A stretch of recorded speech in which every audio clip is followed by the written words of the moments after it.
Salut tout le monde.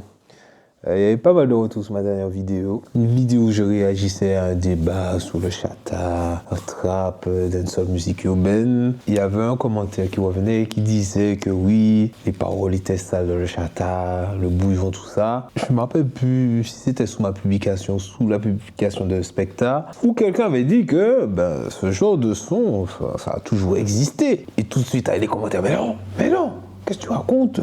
Ce genre de son, c'était seulement au carnaval, c'était cantonné au carnaval, tout ça. Donc on va pas se mentir, c'est vrai qu'au carnaval, c'est pareil, c'est au même niveau que le chata maintenant. Ça durait genre une semaine, et on va dire un peu plus, un petit peu avant, mais ouais, on est au même niveau. Niveau lyrique, tout ça, les douces salopards, on connaît déjà, depuis le primaire, on est déjà dans la débauche.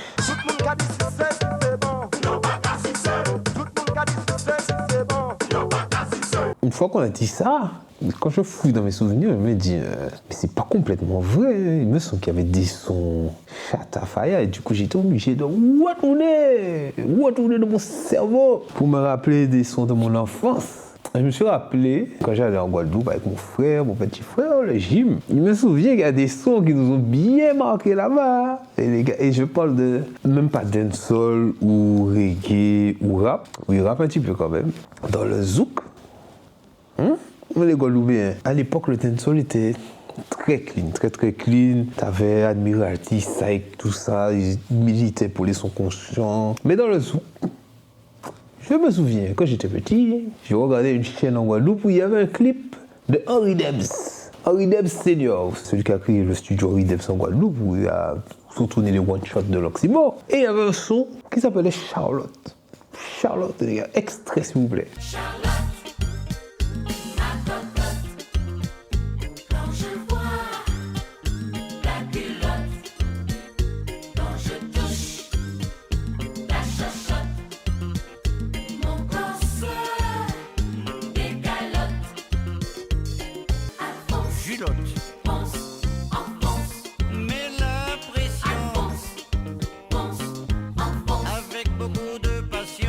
On n'est pas encore au niveau, on commence doucement. Mais je peux vous dire que j'étais petit, mon frère est encore plus petit, et on chantait ça déjà par cœur. Du côté de la Martinique, dans le zouk rétro, c'était deux sons bien chauds. Le premier, Frozen, qui a été repris par Drexy, où il dit casse-oué qu'on Frozen, tout ça avec le clip.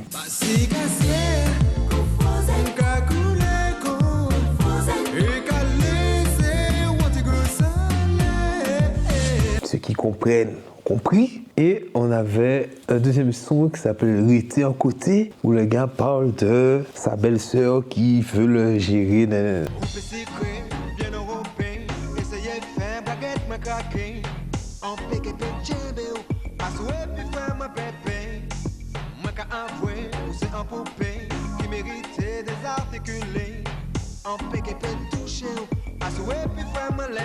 Déjà là, on essaie des bons trucs. Après, il faut qu'il Vincent, on ne le compte même pas, mais c'est hors catégorie, on va pas le classer. Conjuguons ensemble le verbe si.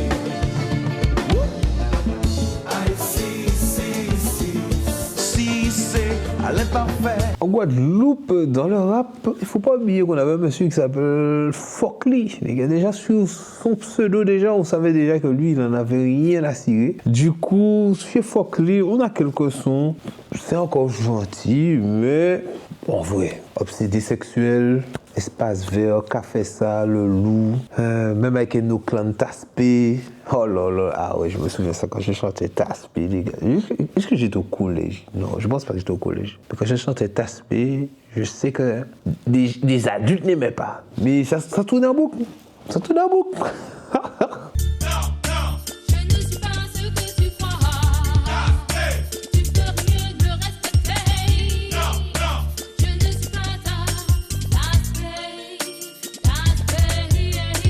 Bien avant le chata, en Martinique, on a eu notre période Isabelle, Skittle, Zaguitel, Zo, tout ça, tous ces sons qui finissaient en les rimes par L, alors ça, on en a mangé. Enfin bref, ça, on en a eu plein. Annabelle est très jolie, elle est très belle et très sensuelle, mais en fait, il va dire oui, mais c'est en cours. Qui ça?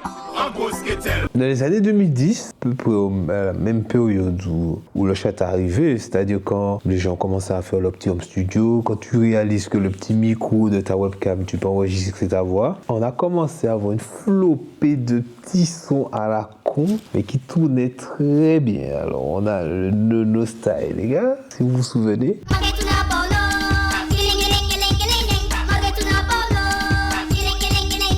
Il y avait des gars qui chantaient, qui faisaient des reprises de son dancehall. Je sais pas si ce sont les Douze Salopards ou une autre formation, mais eux, ils étaient vraiment déter.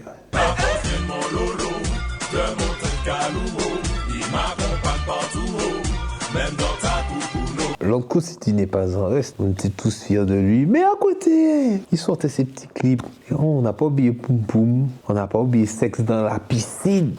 Les gars, Sexe dans la piscine, ça date de quand? Loana. Putain, ça date.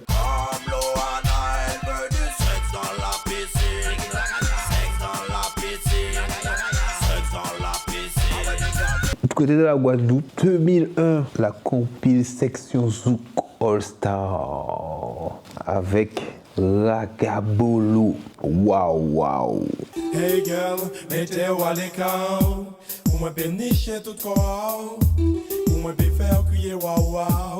Qu'on est pas de cycle waouh. En faisant cette vidéo, c'est pas pour dire avant c'était aussi sale, c'était aussi cru. Non, c'est pas ce que je veux dire. En fait, ce que je veux dire, il y avait déjà des trucs sales. Il y avait des trucs sales pendant le carnaval, bien sûr. Après, ça a commencé à s'étendre. Un son par-ci, un son par-là. Après 2 sons, 3 sons, un clip comme ci, un clip comme ça, par-là, comme ci. En fait, c'est le concept de la fenêtre d'Overton. La fenêtre d'Overton, c'est tout ce qui reste acceptable aux yeux du public. Un petit son conscient, un petit reggae conscient, Babylone, un petit zouk conscient, tu m'as manqué, tu me quittes, blablabla. Et puis boum, t'as quelqu'un qui sort de la fenêtre d'Overton, qui lance son son. Ça peut marcher comme ça peut ne pas marcher. Imaginons, Gabolo, waouh, sur son son, pas, levé de bouclier, qu'est-ce qu'il chante, c'est déconné. Oui, mais derrière, la génération derrière, ils ont kiffé. Moi, j'ai kiffé. Perso, je connais des gars qui ont déjà plus de 30 ans, on fait des soirées karaoké, ils te le chantent par cœur. Et à l'époque, ils avaient quoi, 15, 14 ans, 13 ans. Ce que je veux dire par là, c'est qu'une fois que quelqu'un sort de cette fenêtre d'Overton, qui lance ses lyriques, il y a un ajustement qui se fait. Et du coup, quand toi derrière, t'arrives avec des sons un peu chauds, mais bon, ça passe par rapport à lui là, qui a fait son son super chaud. On a grandi la fenêtre. Et c'est comme ça depuis 20 ans, les gars. Depuis 20 ans, t'as un qui arrive, il sort un truc, levé de bouclier, ouais, c'est pas bien, c'est pas bien, c'est pas bien. Derrière, les autres disent, c'est pas bien, mais nous on a bien kiffé. Alors si moi je sors le mien, mais un petit peu moins cool, ça rentre. Et en fait, ce qui se passe, en fait, c'est normal. C'est normal, les gars, c'est normal. Après, c'est pas quelque chose qui est spécifique à la Martinique ou à la Guadeloupe, tout ça. Hein. Si vous regardez l'histoire du dancehall, c'est exactement la même chose. Quand le dancehall arrivait par rapport au reggae, quand il arrivait avec Ninjaman et qu'on sort avec les lyrics bien crus, avec Shabba Ranks, tout ça, c'était la même chose. Hein. Ah là là, c'est quoi ça? Maintenant, quand il y a un son qui sort, qui pète, mais qui est assez cru, t'as une version raw, une version radio, c'est censuré, des fois c'est vraiment censuré, des fois t'entends que dalle, mais ils remarquent que c'est quelque chose d'important dans leur culture, qui ramène du tourisme, qui s'exporte dans le monde entier, qui rentre dans leur PIB carrément. Et là aujourd'hui, où le chata est en train de tout exploser mondialement, c'est... Maintenant, qu'est-ce qu'on doit faire? Est-ce qu'on doit censurer le chata ou est-ce qu'on doit encadrer le chata? En faire quelque chose de big pour pouvoir gagner la Martinique ou la Guadeloupe avec le bouillon encore plus big. Je vous laisse réfléchir là-dessus. Et ça me rappelle une vidéo que je voulais écrire justement au début quand les enfants d'Admiralty avaient sorti leur premier bouillon. Je vais pas mentir, j'étais là en mode what? Enfin, j'écoutais déjà du bouillon, frère. J'écoute du bouillon depuis, je vous dis, 2011, 2012. Mais quand les enfants d'Admiralty sont arrivés avec leur bouillon, moi j'étais là comme ça, j'étais là, mais non, pas eux. Puisque Admiralty nous a toujours formaté à chanson à texte, pas chanson à sexe et compagnie. Et maintenant, heureusement que j'ai pas fait cette vidéo là. Heureusement que je suis un flemmard. Parce que maintenant, avec le recul, quand tu regardes qui manage les enfants, qui est dans la DA, derrière, qui les conseille, qui les dirige. C'est papa et maman, les gars. Et maintenant, vous voyez, ça sort du son super bien. Un petit encadrement des anciens, les gars. Un petit réglage, un petit tout de vis. Je vous laisse sur ce débat-là. Qu'est-ce que vous en pensez, les gars? On censure le chata, on censure le bouillon, ou on essaie d'encadrer ça de manière à ce que ceux qui sortent maintenant, là, à partir de maintenant, ceux qui sortent, ceux que le peuple promeut, ceux qui pètent après aux nations, ce sont des Red Chata, par exemple, Enken, Meryl, le James, Kalash, X-Man, Maureen. Les gars, je vais oublier des noms, ne m'en voulez pas. Les chatas qui sortent maintenant sont tellement quali, les gars. Nos beatmakers sont devenus tellement forts. Les Gladmika, Donatoxi, Yanishi, etc. On a tellement de talent au pays. Non, il y a un truc à faire. Ça se trouve, un jour, il y aura le festival du chata et les gens du monde entier viendront en Martinique pour pouvoir assister à ce grand festival mondialement connu. Enfin bref, j'ai déjà trop parlé. On se retrouve pour une prochaine vidéo.